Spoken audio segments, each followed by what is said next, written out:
Some of the original parts of Woman in Love were written in the bathtub upstairs because my father was in the bathtub and he called up Barry afterwards and. Behind the bright lights, roaring crowds, and timeless music, the final chapter of Robin Gibb's life was written not on a stage, but in silence. 13 years after the world said goodbye to the legendary Bee Gees' voice, a truth long buried beneath grief has finally come to light.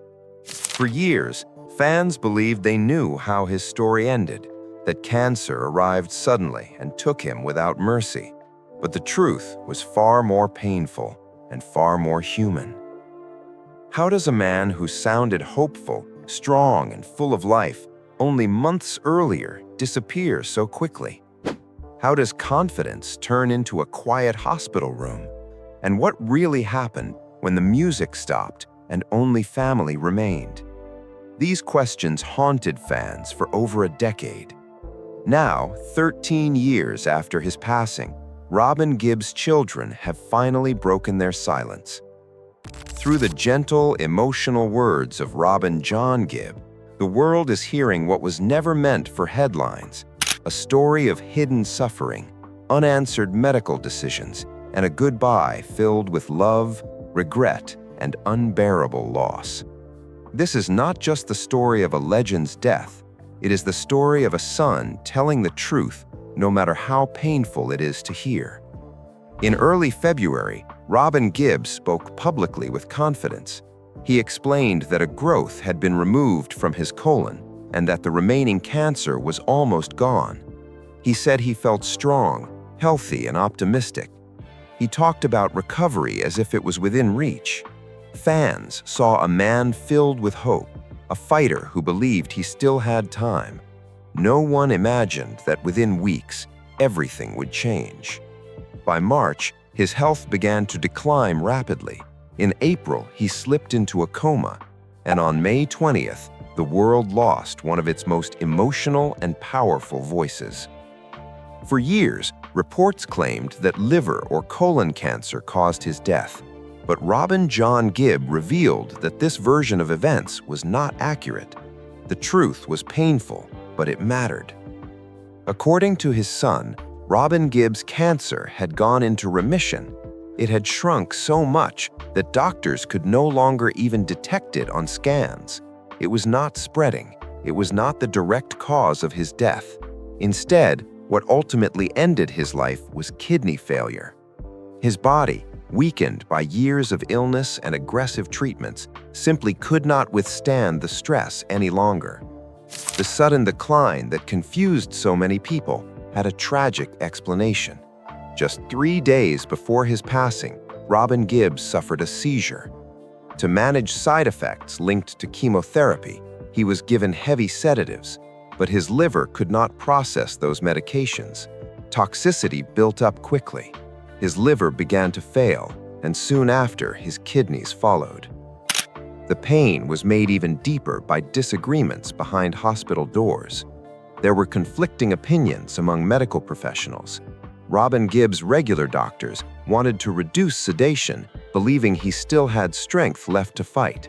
However, the hospital's intensive care team began treating him palliatively, focusing on comfort rather than recovery. That decision haunted him, not because of anger, but because of love.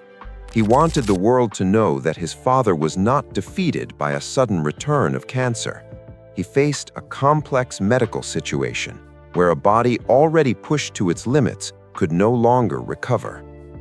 Through his words, Robin John Gibb protected his father's dignity and corrected a misunderstanding that had lasted for years. The final moments of Robin Gibb's life were not dramatic or chaotic. They were quiet, gentle, and filled with love. He was not alone. His family surrounded him, holding his hands, staying close. Robin John Gibb supported his father's head while his mother held his other hand. They kissed him goodbye and stepped aside so his brother Spencer could join. Together, the brothers held their father's hand and told him how deeply they loved him. After the medical staff left the room, the family returned once more. They wanted just a little more time. They wanted to sit with him in silence and feel close.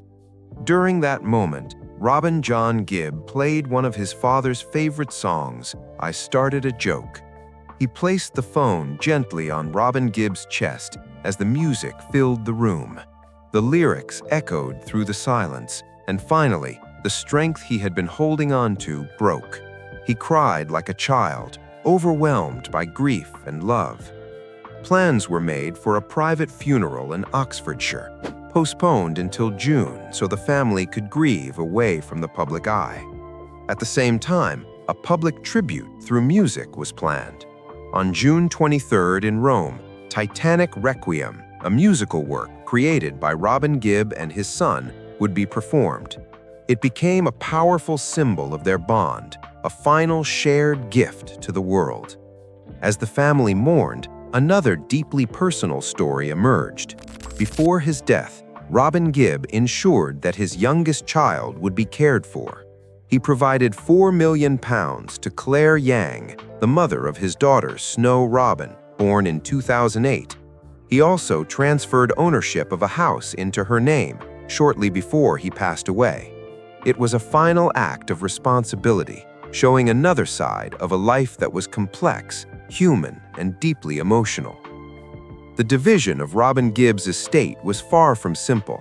His wealth included valuable homes in London, Miami, and Oxfordshire. The estate was primarily set to be shared between his wife Dwina and his children Melissa, Spencer, and Robin John. Claire Yang was not expected to receive anything further, as she had already been financially provided for. Legal proceedings were expected to take years, adding stress to a family already grieving. Robin Gibb's life had always been layered with love, loss, and complexity. He married Molly Hullis in 1968, and together they survived the terrifying Hither Green rail crash. They welcomed 2 children, Spencer and Melissa, but years of distance led to divorce. In 1985, he married Dwina Murphy, an author and artist with deep spiritual beliefs. Together, they shared homes on the Isle of Man, in Miami, and in Oxfordshire. Tragedy followed him throughout his life. In 1988, his younger brother Andy Gibb died suddenly. In 2003, his twin brother Maurice Gibb passed away in Miami Beach. Losing his twin left a wound that never fully healed. Those closest to him said it changed him forever. His relationship with Barry Gibb was also marked by years of conflict. Disagreements stretched across decades, both personal and professional. Yet at the funeral, none of that mattered. Barry Gibb stood with love and respect, reminding everyone that conflict means nothing in the face of loss. He spoke about the deep bond between twins and how Robin Gibb carried immense pain after Maurice's death. Tributes poured in from around the world. Roger Daltrey, John Travolta, Tim Rice, Cliff Richard, Dionne Warwick, Kenny Rogers, Justin Timberlake, Elton John, Bruno Mars, Justin Bieber, Duran Duran, and Bryan Adams all shared words of love and admiration. They spoke not only of his success, but of his kindness, humor, and emotional voice that touched millions. Even after his passing, his music continued to live on.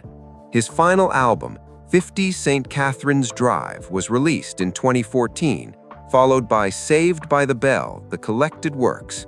These releases allowed fans to hear his voice again and feel his presence one more time. His legacy remained alive through every note. Robin Gibb was not a perfect man. He was human.